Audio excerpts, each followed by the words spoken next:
पारितोषिक. तर मित्रांनो, कलगीतुरा समाज उन्नती मंडळाच्या नियमानुसार आम्ही दोन्ही शाहीर एकमेकांना लेखी विषय देत असतो. मी लेखी स्वरूपात माझा विषय शाहिरांमध्ये पोहोचवलेला आहे, परंतु समाजाच्या कानावरती विषय असावा म्हणून विषयाचं विश्लेषण करतोय की कोणत्या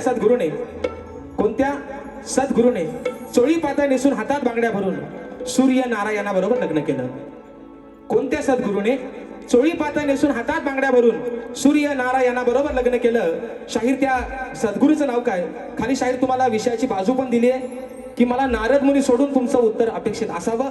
मी तुम्हाला माझ्या विषयाची शाहीर अजून एक बाजू दिली आहे की जे माझ्या प्रश्नाचं उत्तर आहे शाहीर तेच माझ्या ग्रंथाचं नाव आहे. बाबा तुमचा काम सोपा करून दिलाय.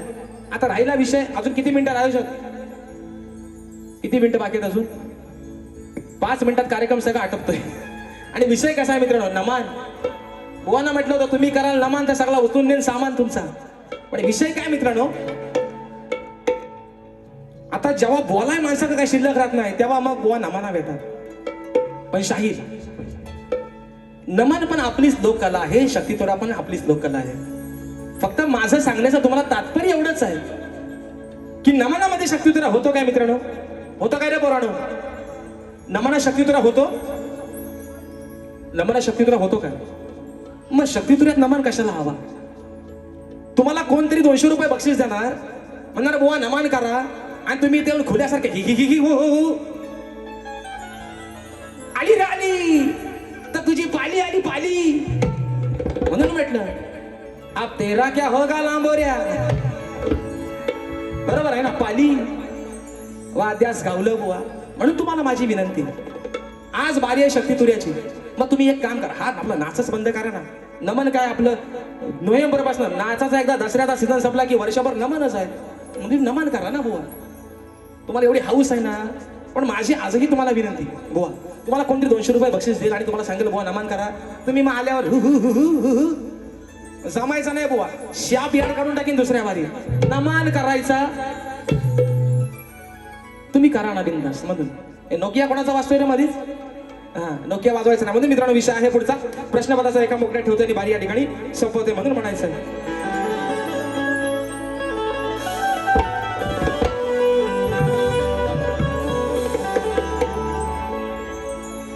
अहो सुज्ञानाचा निर्मळ झरा आणि भीमासारखा माणूस खरा जन्म येईल का? म्हणून म्हणतो ऐका, अरे शब्दाच्या तू जादूगरा. हो योग्यता बघा काय म्हणते, विषय कसा आणलाय बघा. अरे शब्दाच्या तू जादूगरा, विषय नाही तो केलास पुरा, मग का तू पडलास पेचात. मोठ्या गावलास लोच्यात, अरे मोठ्या गावलास लोच्यात, दम नाही राहिलाय मोच्यात. काय काय वरडलं? काय म्हटलं? मोठ्या पडलास लोच्यात पण दम नाही राहिलाय बुवाच्यात. बुवाच्यात आमच्या लांबवर यांच्यात. कारण पण यंदा मात्र मला बरेच जण म्हणतात की बुवा यंदा झोंबी काय जोरात होत नाही. विषय काय माहितीये का? घरच्या देवाची नड एका नारला फुटली. झोंबी जोरात मित्र निश्चित झाली असती, पण मागे पण म्हटलंय अरे संसार टिकवायचा या बायकोला आणि या नवऱ्याला. कारण मुंबई रंगमंचावरचे 5 तर हाऊसफुल झाले आणि राहिलेला 1 6वा आणि अजून 7वा तो पण हाऊसफुलचा बोर्ड लागणार. मित्रांनो ही सर्व पुण्य आहे तुमची. म्हणून म्हणतोय शब्दाच्या तू जादू करा, विषय नाही तू केलास पुरा. शब्दाच्या तू जादू करा, विषय नाही तू केलास पुरा, का तू पडलास प्याचात.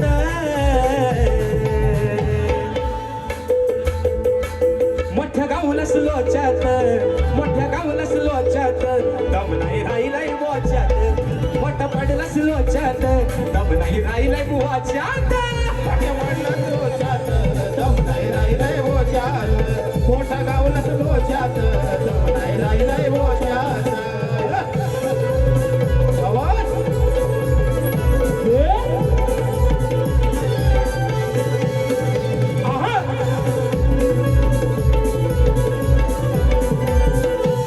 या विषयाची प्रेमाची शाहिरा मी दिली तुला रे बाजू दिलाय करून सोपा आर दिलाय करून सोपा अहो नका बुवा तलाजू अभिमायाचा सोडव खोड विषयाची माझ्या करावी खोड अभिमायाचा सोडव खोड विषयाची माझ्या करावी फोड तुला धरलाय कोच्यात मोठ्या गाऊनच लोच्यात मोठ्या गाऊनच लोच्यात दम नाही राहिलंय बुवाच्यात मोठ्या गाऊनच लोच्यात दम नाही राहिलंय बुवाच्यात मोठ्या गाऊनच लोच्यात दम नाही राहिलंय बुवाच्यात मोठ्या गाऊनच लोच्यात दम नाही राहिलंय बुवाच्यात आणि शब्दाच्या तू जादूगारा हे विषय नाही तू